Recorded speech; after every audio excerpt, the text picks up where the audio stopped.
खाली भन्ने चलन थियो होइन नै त्यो पोखरीलाई खाली भनिन्छ गाउँको यहाँको भाषामा जस्तो सुकै खडेरी वैशाख जेठमा पानी हुन्थ्यो त्यसमा अनि बच्चाहरू सानो सानो एक क्लासमा पढ्दाखेरि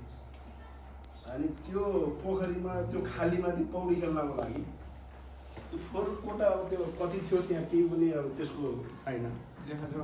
लेखोजोखो भएन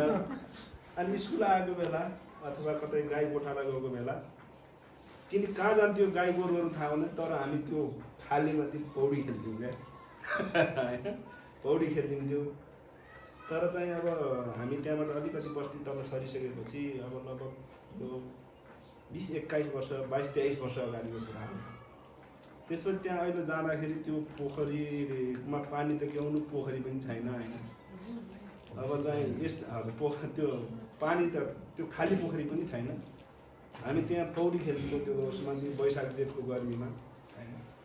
अब त्यो डाँडामाथि पानी हुन्थ्यो तर अहिले वैशाख जेठको गर्मी समयमा तल खोलामा पनि पानी छैन पक्कै पनि जलवायु परिवर्तनको असर अथवा चाहिँ प्राकृतिक स्रोतहरूको चाहिँ मानवले अत्याधिक दोहन गर्नाले चाहिँ यो असर भयो होला जस्तो लाग्छ मैले